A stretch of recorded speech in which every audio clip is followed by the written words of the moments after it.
Welcome back. Glory and honor and power to Father Yahweh, the only God, the only true God, the only God in whom life originates, the only God in whom everything that exists originates, and his Son Messiah, who is the mercy extended to the chosen ones and through the chosen ones to the earth. Glory and honor to Messiah, Yahweh Shah, Hamashiach. Glory and honor to the Father, Abba, Yahweh. Welcome back. We are continuing our study in Deuteronomy chapter 32. And as it turns out, more events relating to what we're going to study, please let us remember the people in Mississippi. There was a major tornado or set of tornadoes that hit a small area of 100 miles in Mississippi last night. At least 24 people are dead. It went actually from Texas to Mississippi to Alabama. And remember these people in your prayers, in your thoughts. If there's families involved, remember them. It's as the Messiah said in this regard. There was a wall called the Wall of Siloam, and it collapsed during the days of Messiah. And he told the people, there were people that died as a result of the collapse of this wall. And the Messiah said, you think that these people that died as a result of the collapse of this wall were worse sinners than everybody? He said, no, nay, but I tell you the truth, unless you repent, you shall all likewise perish. In the book of Exodus, chapter 8, the first three plagues had already hit Egypt. But when you started the last seven plagues, there was a difference made in Exodus chapter 8. Exodus chapter 8, beginning at verse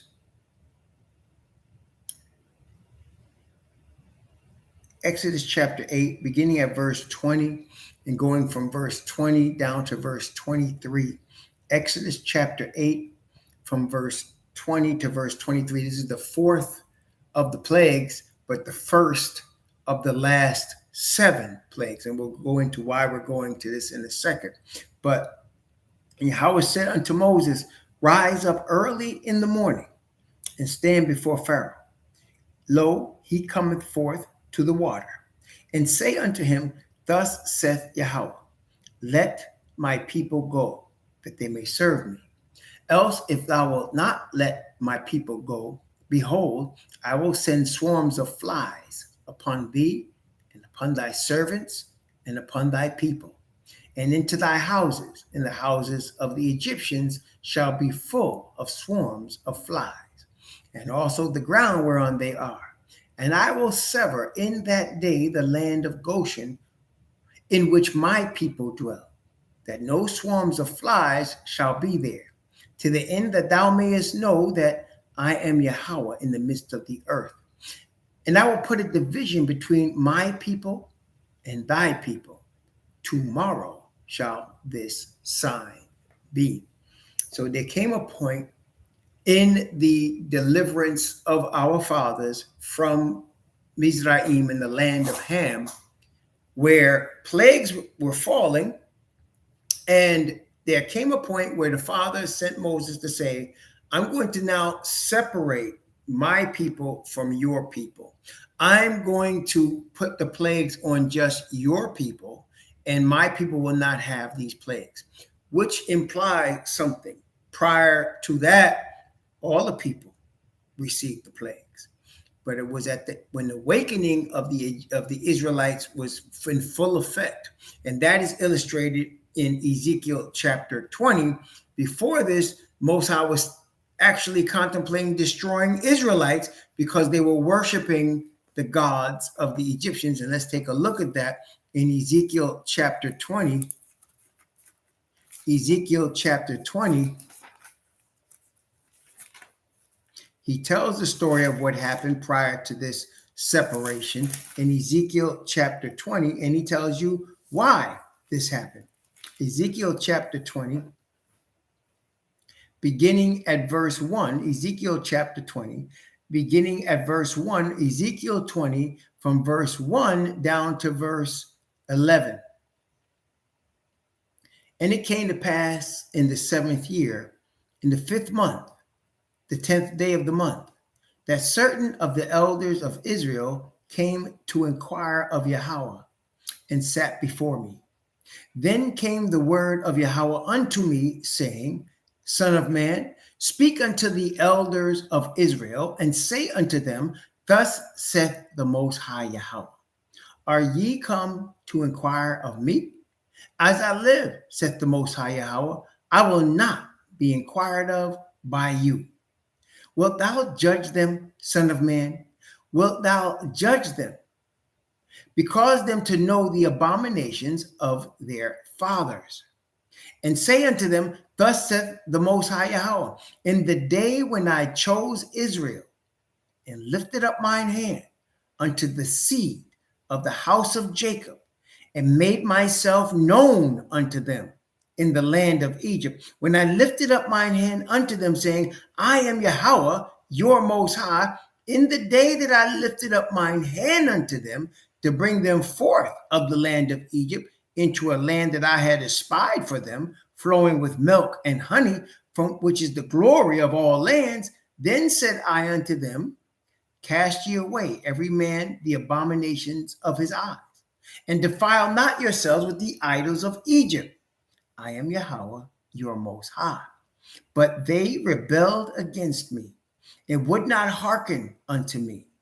They did not every man cast away the abominations of their eyes, neither did they forsake the idols of Egypt. Then I said, I will pour out my fury upon them, to accomplish my anger against them in the midst of the land of Egypt. But I wrought for my name's sake, that it should not be polluted before the heathen among whom they were, in whose sight I made myself known unto them in bringing them forth out of the land of Egypt.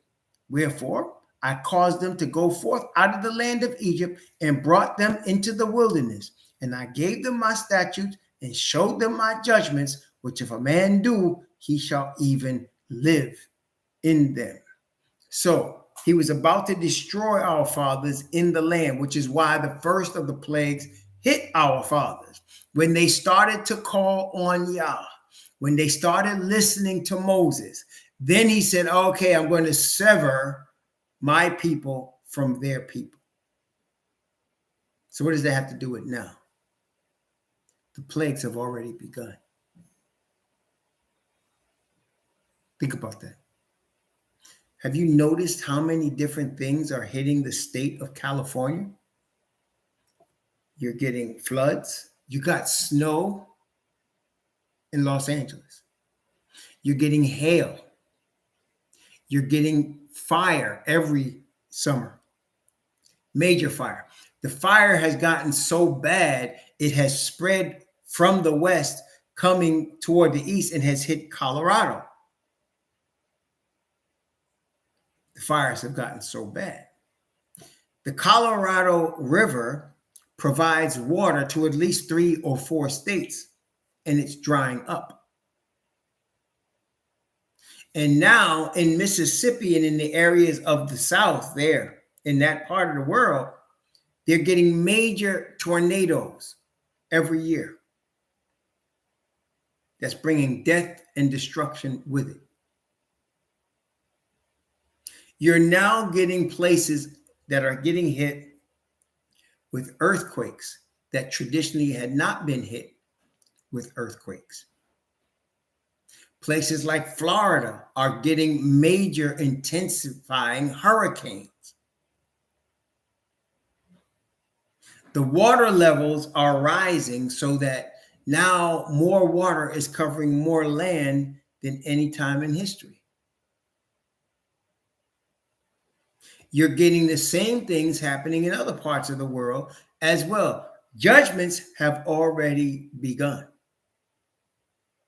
In fact, what the judgments were then is like the judgments are now. The beginning of the judgments are a wake-up call to the chosen people. What's going to happen, brethren, as we have seen here? As Pharaoh's heart hardened, so will you get heathens now turning to white Jesus. The awakened Hebrews are already beginning with the message of come out of Babylon. They're awakening to who they are and who their father is. This is the key here. There's but one God. He's only chosen one people, as we have read in the word. I'm not making that up. In fact, let's go to Paul and let him tell us in Ephesians. Let's go to Ephesians. Let's let Paul tell us what Moses already told us, what Amos already told us, what Ezekiel already told us, what Isaiah already told us. Let's let Paul also join in the chorus, being a prophet himself, in Ephesians chapter 4. Ephesians chapter 4, beginning at verse 1. Ephesians chapter 4, beginning at verse 1. I'm going to read from verse 1 down to verse 7, just for completeness, from 1 to 7. I, therefore, the prisoner of the master, beseech you that ye walk worthy of the vocation wherewith ye are called, with all lowliness and meekness, with long suffering, forbearing one another in love, endeavoring to keep the unity of the Spirit in the bond of peace. There is one body and one Spirit, even as ye are called in one hope of your calling, one master, one faith, one baptism, one most high and Father of all, who is above all and through all and in you all. But unto every one of us is given grace according to the measure of the gift of Messiah. One Father, one calling, one faith. That is the faith of Father's perfect righteousness, the faith of Messiah. It is not, faith doesn't mean, you're a Muslim and you're a Christian and you're a Baptist and you're a Pentecostal. Your faith, according to the Bible, is Father's perfect righteousness. It is given in the Hebrew Messiah. It's called the faith of Jesus, the faith of Messiah. It is given through the tribe of Judah, of the 12 tribes of Israel. The chosen people, just let's review that. Amos, I'm going to Amos. I'm going to go to the basic ones that we all know. Amos chapter 3. Amos chapter 3. Amos 3 verses 1 and 2. Amos chapter 3 verses 1 and 2. Hear this word that Yahweh has spoken against you, O children of Israel, against the whole family which I brought up from the land of Egypt, saying, you only have I known of all the families of the earth. Therefore, I will punish you for all your iniquities. You only have I known of all the families of the earth. The same book we're reading now, Deuteronomy chapter 14. Deuteronomy chapter 14, for 2 or 3 witnesses. Deuteronomy chapter 14. Deuteronomy chapter 14, verse 2. Deuteronomy 14, verse 2. For thou art an holy people unto Yahweh thy most high. Yahweh hath chosen thee to be a peculiar people unto himself above all the nations that are upon the earth. You only. One Lord, one faith, one baptism, one chosen people. You only have I chosen. Let's go back to another New Testament brother. Let's go to another New Testament brother. Again, back to our brother Peter. In Peter, 1 Peter chapter 2. 1 Peter chapter 2. First Peter chapter 2, let's begin at verse 6. First Peter chapter 2 from verse 6 down to verse 10.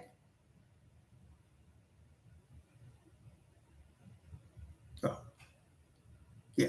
Well, let's go to verse 12. 6 to 12. First Peter chapter 2, 6 to 12. Wherefore also it is contained in Scripture, behold, I lay in Zion a chief cornerstone, elect, precious, and he that believeth on him shall not be confounded. Unto you, therefore, which believe, he is precious.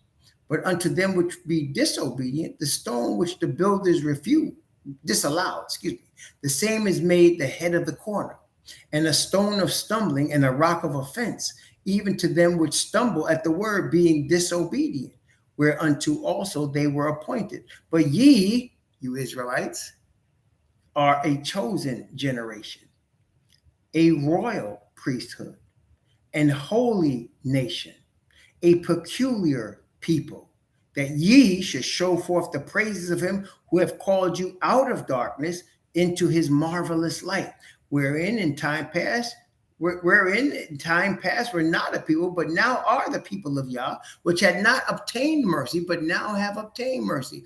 Dearly beloved, I beseech you as strangers and pilgrims, abstain from fleshly lusts which war against the soul, having your conversation honest among the Gentiles, that whereas they speak against you as evildoers, they may by your good works, which they shall behold, glorify Yah in the day of visitation. One more. Isaiah chapter 44, one of my favorite chapters. Isaiah chapter 44. Isaiah 44.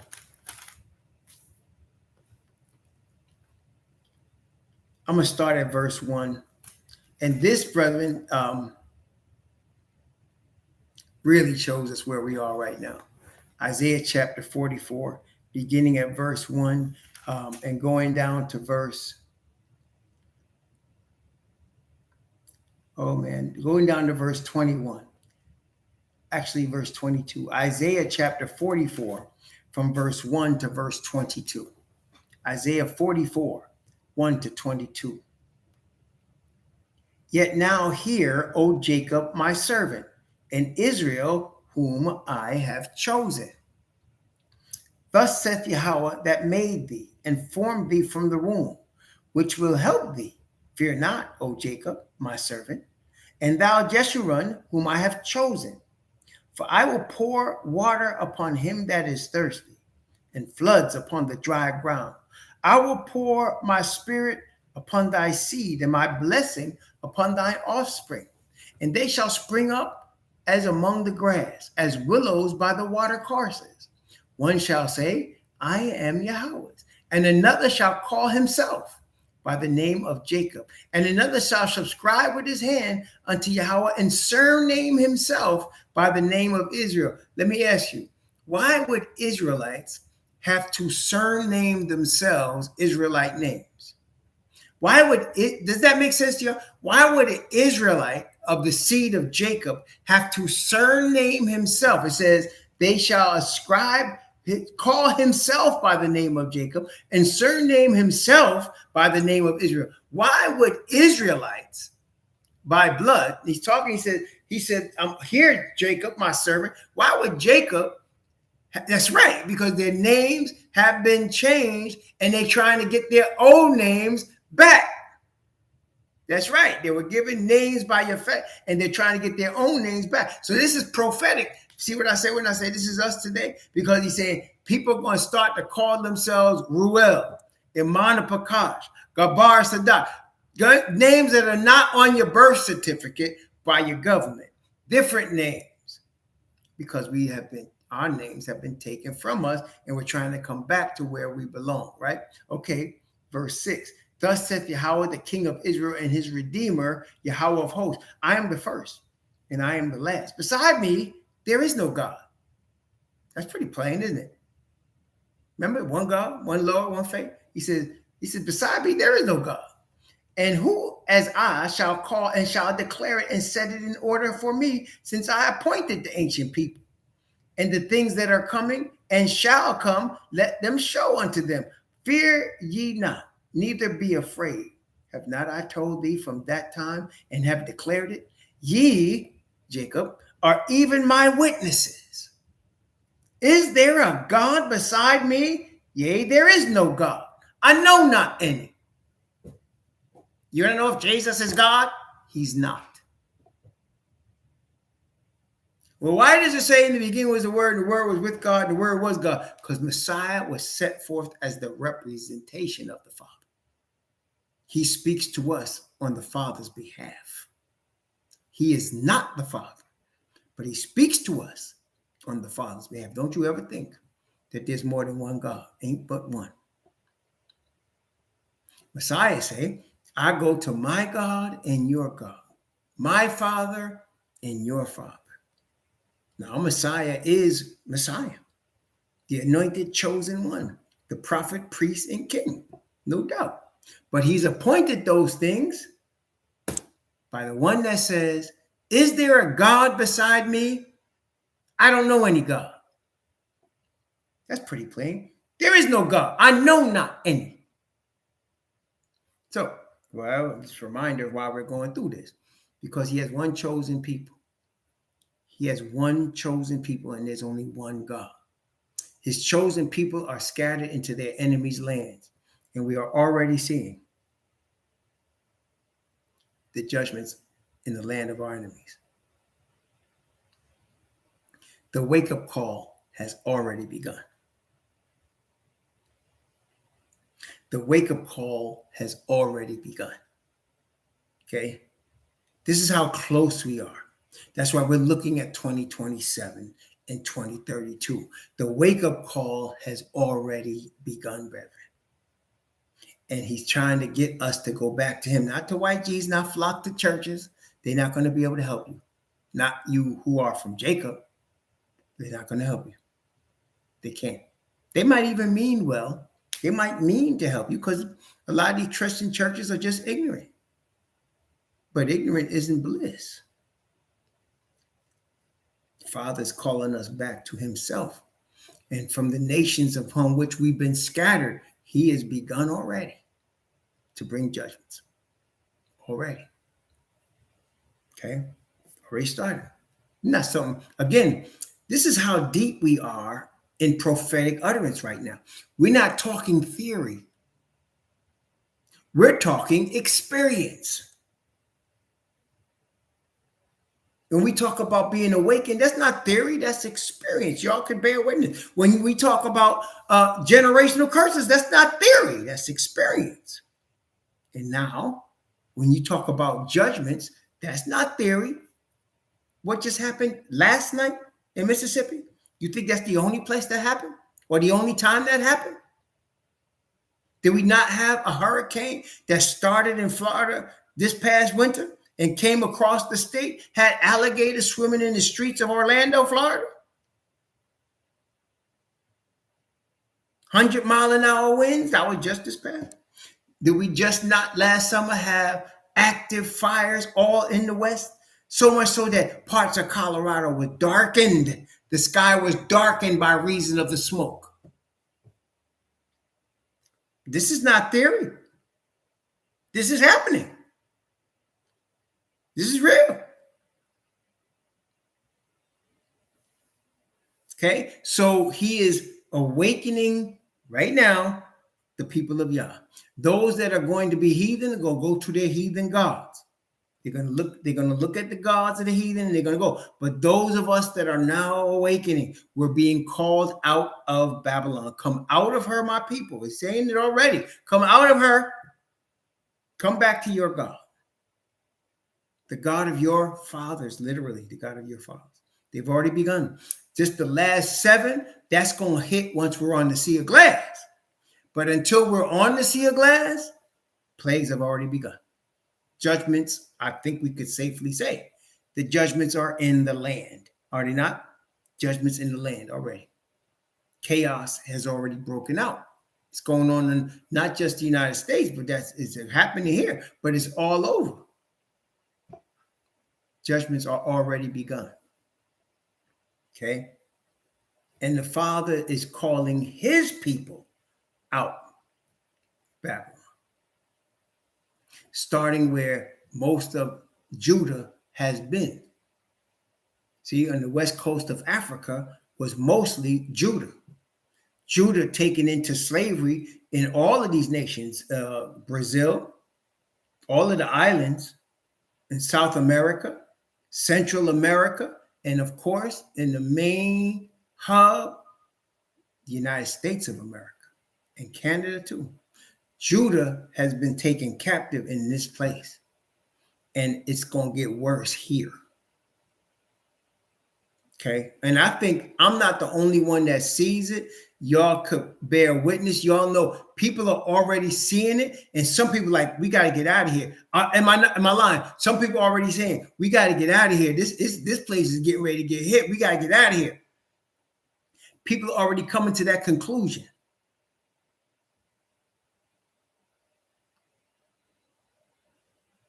And why? Because they have taken us captive. Yes, they did it because of our sins. They did. But they're going to get punished. And Deuteronomy get ready to show us that. Okay? Let's keep reading though. Isaiah 44. Is there a God? I know not any, he says. Verse 9.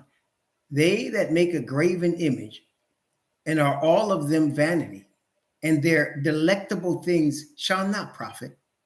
And they are their own witnesses. They see not, nor know they that they may be ashamed. Who hath formed a god or a molten graven image that is profitable for nothing? Behold, all his fellows shall be ashamed, and the workmen they are of men. Let them all be gathered together. Let them stand up. Yet they shall fear, and they shall be ashamed together. Yes, none of the gods of the nations can help them. Only the Father. And he is raising up Israel first from the chains in which we have been brought into because of our disobedience. And you remember, as we read already in Deuteronomy, it shall come to pass. They said that it shall come to pass when all these things come upon thee, the blessings and the curse which I have set before thee, and thou shalt call them to mind among all the nations whither Yahweh thy Most High have scattered thee, and shalt return unto Yahweh thy Most High, and shalt obey his voice with all thy heart and with all thy soul, thou and thy children, that then Yahweh will turn thy captivity and have compassion upon thee, and will return and gather thee from all the nations whither Yahweh thy Most High have scattered thee. If any of thine be driven out to the outmost parts of heaven, from thence will Yahweh thy Most High gather thee, and from thence will he fetch thee. It's happening. It's already started. It's a remnant that's coming already. See? Did I send a tornado to them poor people in Mississippi? Did I set the fires in California? Did I send the hurricane to Florida? Who's doing that? It ain't me. Our Father is allowing it. The judgments have already begun. Judgments have already started. That's right. He's calling us to himself. Those of us that belong to the Father, he will never, listen to me carefully, when you belong to the Father and you have surrendered yourself to him and repented of your sin, he will never allow anything to come upon you that he has not warned you beforehand. The only time he does stuff that you are not warned beforehand, and even then he warned you, is when he's telling you to do something and you're being stubborn and you're being stiff-necked and he's trying to tell you to do something and he keeps telling you and he keeps showing you and you refuse to listen. Well, then you got to get spanked because he loves you, so he's going to spank you. But he'll never allow something to hit you without warning you because he's your Father. You understand? Let's keep going. Isaiah chapter 44. Verse 12. The smith with the tongs both worketh in the coals, and fashioneth it with his hammer, and worketh it with the strength of his arms. Yea, he is hungry, and his strength faileth. He drinketh no water, and is faint. The carpenter stretches out his rule, and marketh it out with the line. In other words, they're making a god out of wood and stone. That's what's going on here. And they put a lot of effort into their man-made God. Listen, that's what he's describing. They put a lot of effort into their man-made God. Okay, verse 13. He fitteth it with planes, he marketh it out with the compass, he maketh it after the figure of a man, according to the beauty of a man, that it may remain in the house. He hoeth him down cedars, and taketh the cypress and the oak, which he strengthened for himself among the trees of the forest. He planteth an ash, and the rain doth nourish it. Then shall it be for a man to burn, for he will take thereof and warm himself. Yea, he kindles it and baketh bread, and maketh a god, and worshipeth it, and maketh it a graven image, and falleth down thereto like a cross. Like a cross. He burneth part thereof in the fire, and part thereof he eateth flesh with part thereof. He roasteth roast, and is satisfied. He warmeth himself and says, Aha, I am warm. I have seen the fire. And the residue thereof he maketh a god, even a graven image. He falleth down unto it, and worshipeth it, and prayeth unto it, and said, Deliver me, for thou art my God.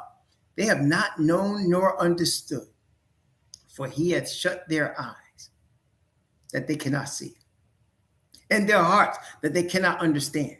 And none considereth in his heart, neither is there knowledge nor understanding to say, I have burned part of it in the fire.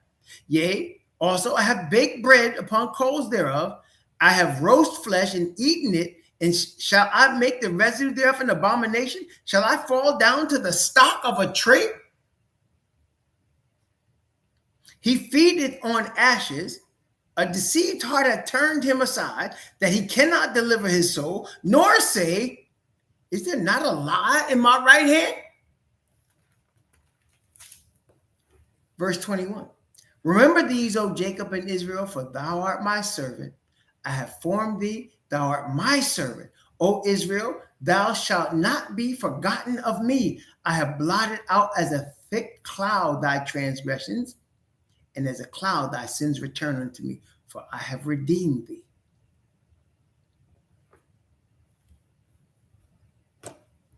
Let's finish the chapter. Chapter 44, from verse 23 to 28.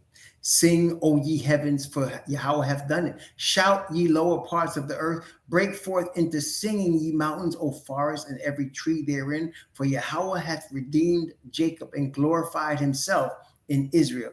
Thus saith Yahweh, thy Redeemer, and he that formed thee from the womb. I am Yahweh, that maketh all things, that stretcheth forth the heavens alone, that spreadeth abroad the earth by myself, that frustrateth the tokens of the liars, and maketh diviners mad, that turneth wise men backwards, and maketh their knowledge foolish, that confirmeth the word of his servant, and performeth the counsel of his messengers, that said to Jerusalem, thou shalt be inhabited, and to the cities of Judah, ye shall be built, and I will raise up the decayed places thereof, that said to the deep, be dry, and I will dry up thy rivers, that said of Cyrus, he is my shepherd, and shall perform all my pleasure. Even to Jerusalem thou shalt be built, and to the temple thy foundation shall be laid. That's the promise for the second temple. We're dealing with the last temple, which is not made with hands. Deuteronomy chapter 32. Deuteronomy chapter 32. Where we are today. Deuteronomy chapter 32. Okay, starting where we left off. at verse 26. Watch. Deuteronomy chapter 32, beginning at verse 26. And let's go from verse 26 and go down to verse 36. And I said, I would scatter them into corners. I would make the remembrance of them to cease from among men. Were it not that I feared the wrath of the enemy, lest their adversaries should behave themselves strangely, lest they should say, our hand is high, and Yahweh hath not done all this. Hey, do we see that? They say they took the United States because they're stronger. They're smarter. That's why they took over South Africa too. They're stronger. They're smarter. That's why they went and they took Australia and banished the Hebrews over there. They're stronger. They're smarter. That's why Christopher Columbus came in the name of the Pope and the King of Spain and came to this island and called Boricua the rich port, because they're smarter. They're stronger. That's why they came across the islands. They came across from Anglo-Saxon territory and took over the land from the tribes, because they're smarter. They're stronger. They say, our hand is high. Yahweh has not done all this. We discovered. You got Greek philosophy stealing everything that they know from ancient Egypt and Babylon, and then claiming they discovered it. Yeah, it says, our hand is high. Yahweh have not done all this. And now is the awakening. And now is the awakening. And the awakening, he said, you shall return and I will turn your captivity. You return to the Most High and I'm going to turn your captivity. Now we're going to see who has done this. The judgments are already in the land. Not only that, you think it's by accident.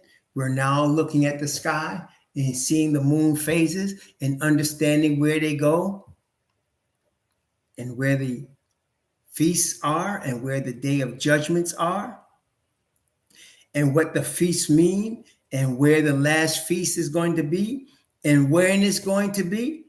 The 7th month, the 15th day of the month, and marking it. And now we know, yes, and the new year and the Feast of Unleavened Bread and the Passover and the Pentecost and the each beginning of a new month, we're marking it. We're in our enemy's land. We can't celebrate the way we're going to do it in the kingdom, but we're marking it. We're knowing it's grinding up. We saw the signs in the heaven in 2017. That's the spiritual sign of the day of the trumpet, the warning. And 10 years later, in 2027, the Jubilee, the 40th Jubilee since the Hebrew Messiah started his ministry. We know it's coming. Judgment's already in the land. We're not even guessing. Yeah, how do you discover the inhabited land? You discover that way, Stephen Kelly, when you're very arrogant and you think that you, they say, what do you say? Yahweh have not done all this. We discovered it.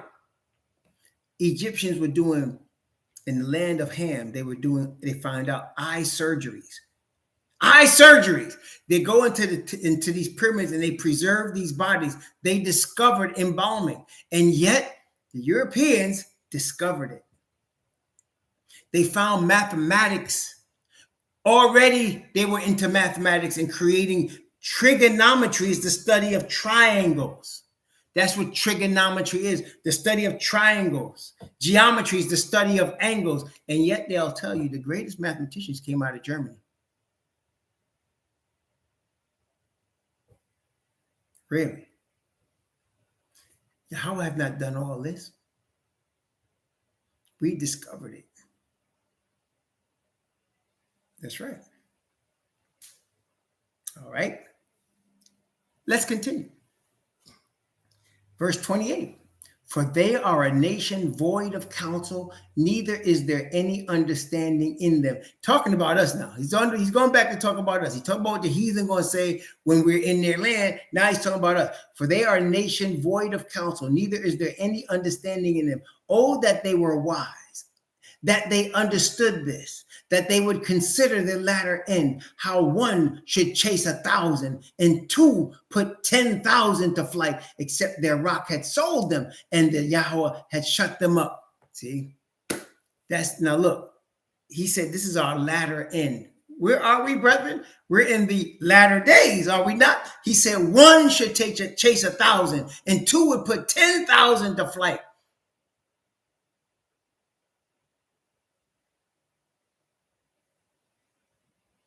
I mean, what else can you say? Look at that. Oh, man.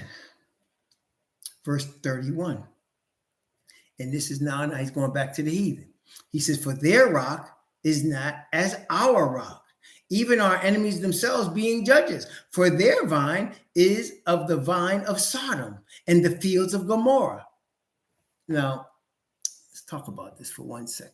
Sodom and Gomorrah is where you get sodomy. It's where you get sodomy is a male prostitute, male prostitution, where they take males and they do perform sodomic acts with them. And does that industry exist today? Do people get kidnapped and placed in these industries today? And is this in the United States? Or as some of the willfully ignorant Japhet people say, it's from the southern border. It wouldn't exist if it didn't come from the southern border. Is that true?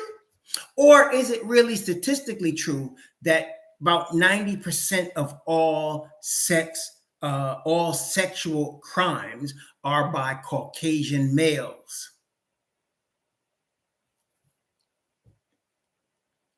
Sounds like the southern border to me. Don't sound like the southern border to me. And you have films being made of little kids getting sexed, getting raped. Films. And people are buying the films in the billions of dollars. Wait, they say what? They say their vine is the vine of Sodom and the fields of Gomorrah.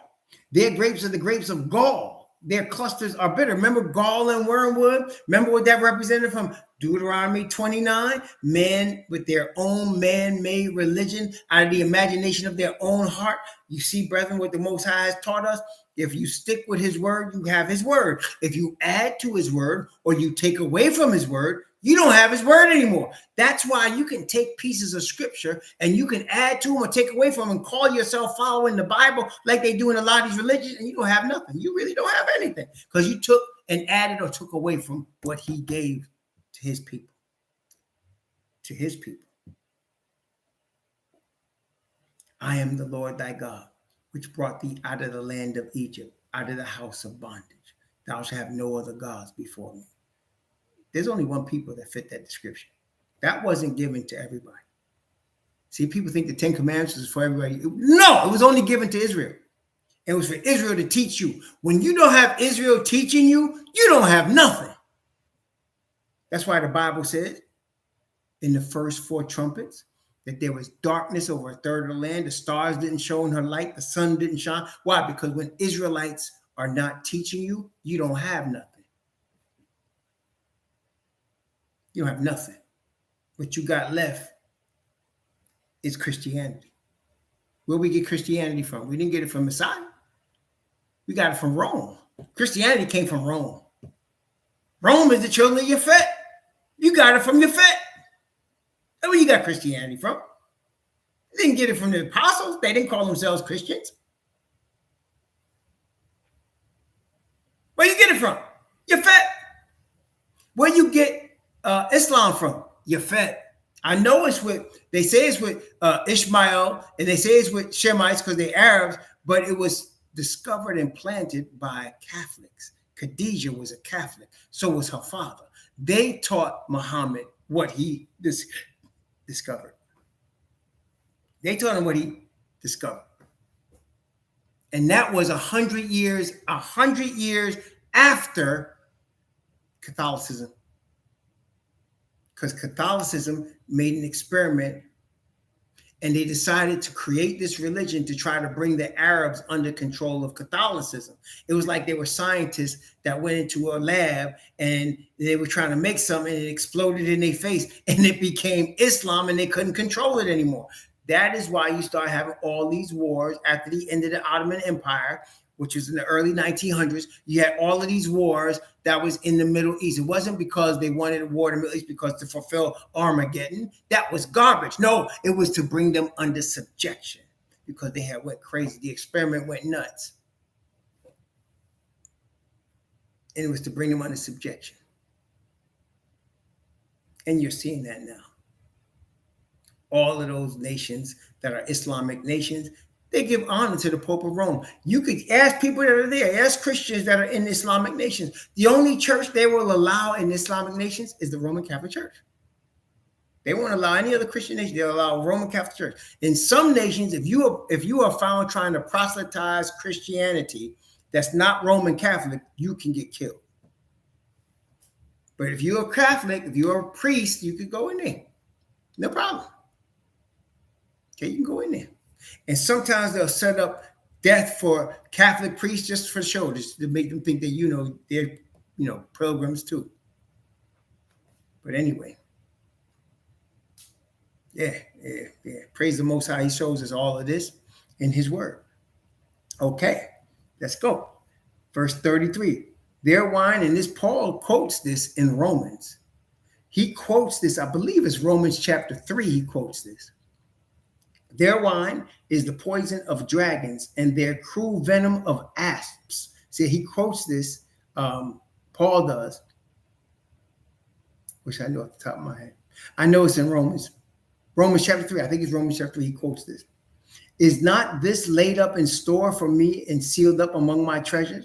To me belongeth vengeance and recompense. Their foot shall slide in due time, for the day of their calamity is at hand, and the things that shall come upon them make haste. For Yahweh shall judge his people and repent himself of his servants when he seeth that their power is gone and that there is none shut up or left. See? Our power completely gone. We don't even know our name. We are shut up. And now the heathen rejoice, saying they discovered everything. They're smarter than everybody. They're the richest and most powerful, and they deserve to be on top of the earth. That's exactly where Father wants them to be.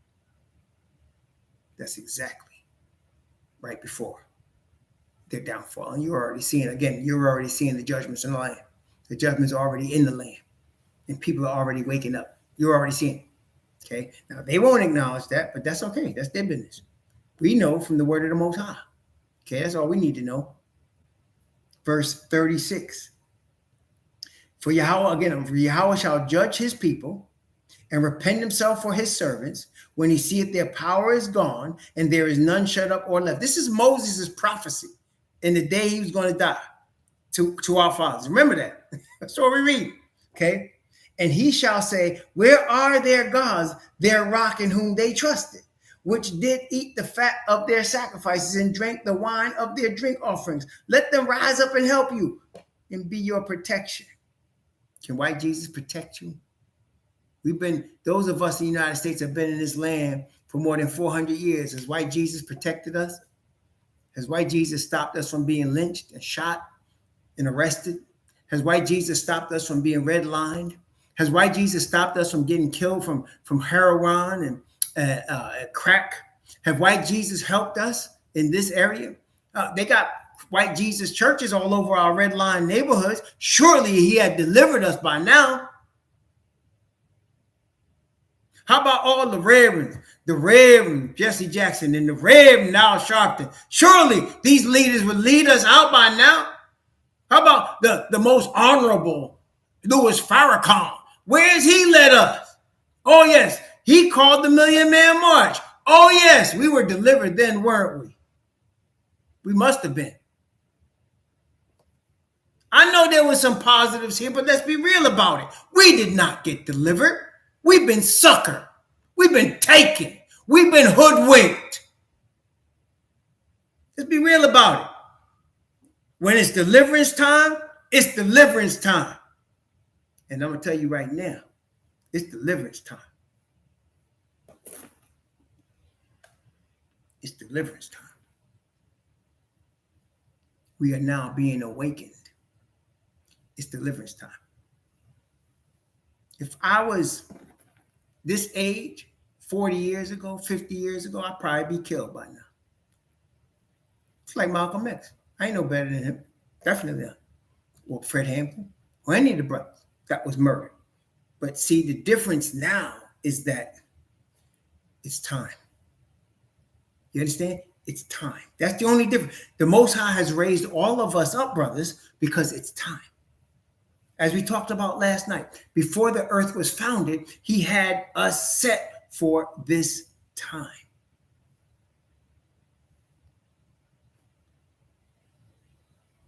Okay? He had us set for now. To feed on his word right now, to feed on his spirit, to grow in our Father again, to understand the relation between our cousin and us.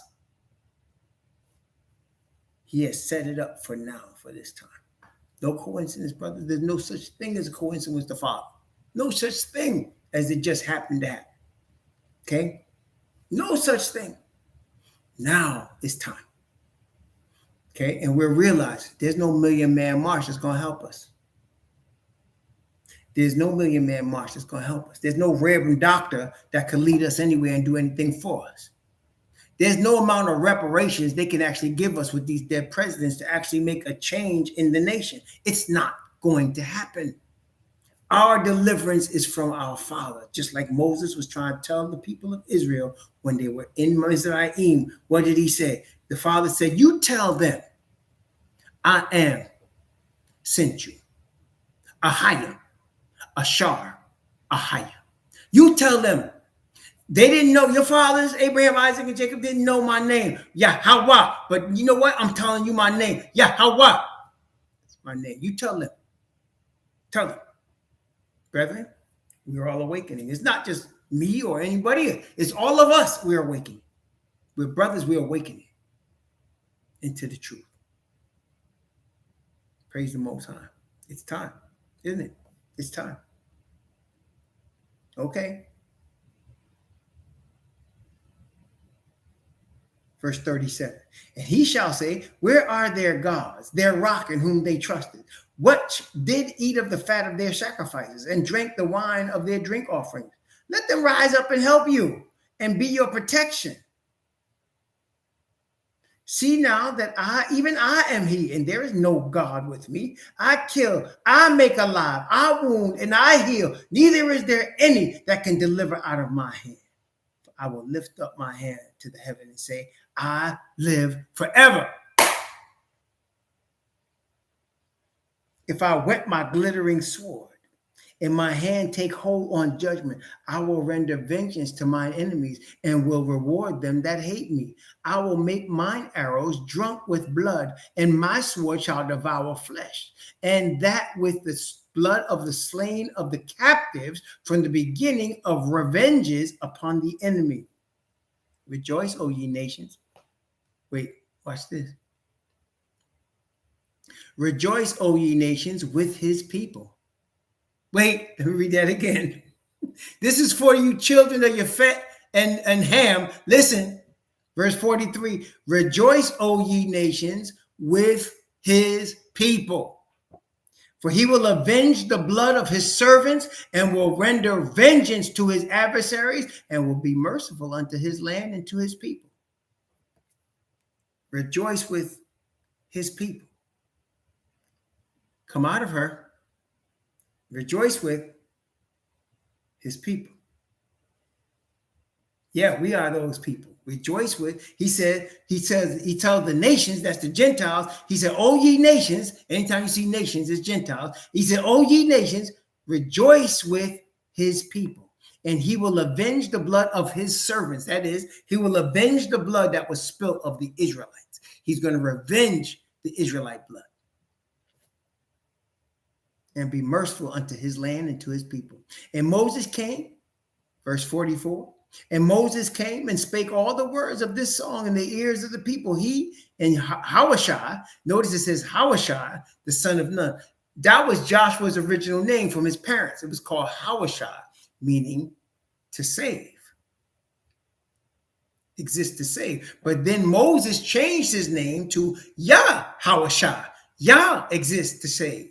That's the number. When they chose the 12 spies, he said Hawashai, the son of Nun, represented Ephraim tribe. But then Moses changed his name to Yahweh.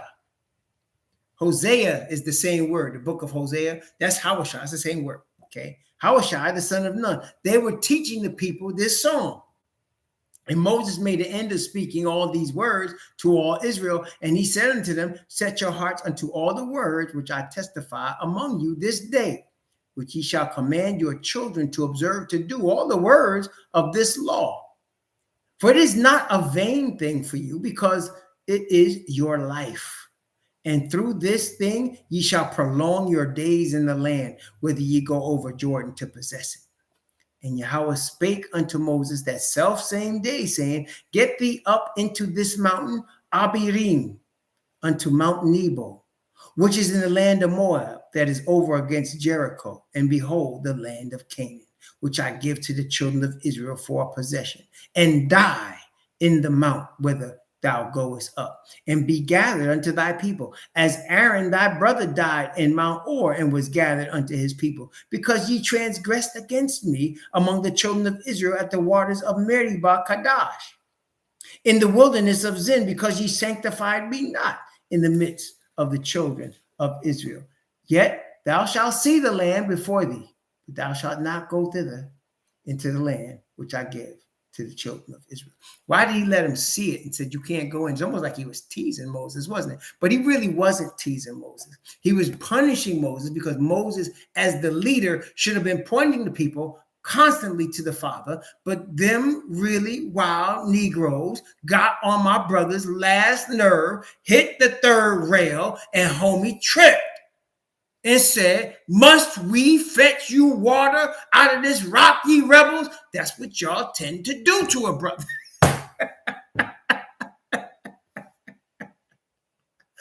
Oh, Lord. It's amazing, isn't it? Caused Moses, the Bible said, they said he caused Moses to speak unadvisedly with his lips.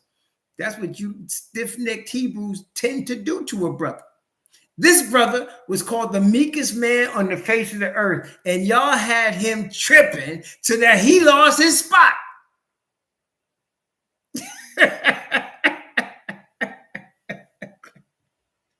But look, it's all good, because the Most High let him see the land, because he knew that later on he was going to resurrect Moses. So that's why you see Moses as one of the witnesses with Elijah and Messiah. Some people say, well, he was just dreaming. That was his vision. Don't get stupid. That was Elijah, who was taken alive, and that was Moses, who was resurrected. The Bible says that the devil contended with Michael over the body of Moses. Why would they be contending over a body? Because Messiah came to resurrect the brother, because Messiah was appointed by the Father as the resurrection and the life. He was appointed by the Father. He said, I am the resurrection and the life. So he came to take Moses. And the devil tried to stop him, and he didn't argue with Satan. He said, get thee hands, get out my way. Come, I got business. I got business to do. Get out my way. He said, Yahweh rebuke thee. Get out of here. I got business. And they resurrected Moses and took him to the third heaven, where he now resides, until all of us are ready for the sea of glass. And we'll meet Moses, and we'll meet Elijah, and we'll meet Messiah, and we'll meet our Father face to face. And we're being prepared for that right now. But he allowed Moses to see the land. He said, this is the land I'm going to give them. And he knows also in the future, Moses, I'm going to give the land to my people eventually. But you can't go there right now, because you did not sanctify me before the people. I can't have the people worshiping you, Moses. I can't do that. I can't do that. I can't have the people worshiping you. So you told them you was fetching water out of the rock, and they believed you. I can't have it. That's right. I was praying about that today, man. I got family, and I was just talking to the Father, like, say, Father, why is it certain family members could get to the third rail so easy, man? I mean, cause a brother to start cursing and swearing. Yeah. Why is that? My dad came here yesterday. I was so happy that my father was able to come here. I was sitting on the porch with him, and in my mind, I'm thinking, and my brother would cause my father to go into his grave. And I started cursing and swearing right there in my mind, and I had to catch myself. And I said to the Father, why is it that always our closest relatives can get to the third rail so easy? Just how it is. Right? Moses loved his people. He loved his people. He was willing to die. He said, take my name out of the book that you've written for your people. And if I said, no, only he that sins against me, I'm taking that out of my book, not you, Moses. But Moses was willing to be taken out of the book for the salvation of his people. And them same people caused my brother to lose it. Stiff-necked Hebrews, you Negroes don't know how to act, and you caused my man to lose it. Well, you know what though? We're learning, right? We're learning from the past. That's what it is. That's what this word is about. It's for us to learn from our past, right? Learn from our past. Praise the Most High. Yeah, though, it's true. That's what I'm saying, man. Y'all know and I know. I ain't sitting here talking to y'all about no theory about what I think it is, right? Y'all know very well. We're the most stiff-necked people on the planet Earth. Y'all know very well. I ain't got to. Hey, listen, you want to see stiff-neck? Go to my next channel and read the comments. Oh my gosh, man.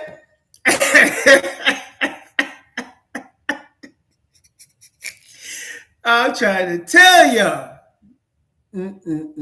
See, that's what I mean, man.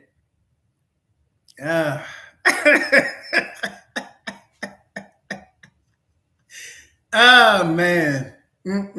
Anyway, praise the Most High that He has given us this word and woken us up so that we can now wake up and see this is what we really is like, right? This is us right here. This is how we are. And we can come to our Father and say, okay, Father, I know I'm stiff-necked. I know I'm hard-headed. I know it. I'm all my fathers was like that. I'm just like that. Please bless me. Please guide me. Right? Please bless me. Please guide me. Please take care of me in spite of myself. Please send your spirit to me. Guide me into obedience. You know, because I'm just like all my fathers was. Exactly. Not even holy. That's it. And you know, my man quickly was trying to help him, and he ready to take homie's head off. You see what I'm saying? That's our fathers. That's us. There you be. There you be. That's us. So we just need to pray to the Father. God, He guide us, you know, and that's why, remember we read earlier in Ezekiel 20, and they came to inquire. That's what they would do in those days. When there was a known prophet, they would come to the prophet and say, inquire of our Father for us and find out what our Father says to us. And in Ezekiel, they said they came and sat before Ezekiel, the elders, and the Father told Ezekiel, look at these people. He said, look, why are they being inquired of for you? Go ahead, look at your fathers, them stiff-necked Negroes, how they brought y'all into this land. Y'all are captives because of y'all fathers. And y'all acting just like your fathers. Isn't that what Messiah told the scribes and Pharisees? Oh, you think you're different from your fathers? He said, you just like your father.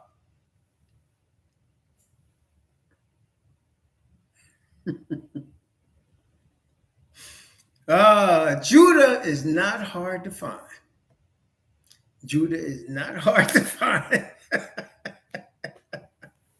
Judah is not hard to find, my brethren. It is not hard to find Israel and Judah. It is not. Just look for the poorest ones, the ones that are the lowest paid, the ones that are most rebellious, the ones that can get buck wild on you in a second. Look for them.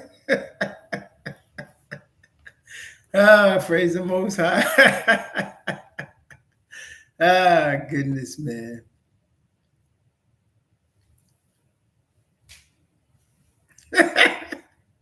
May the Most High bless you and keep you. May He cause His face to shine upon you and be gracious unto you. May he lift up his countenance upon you and give you peace, Israel.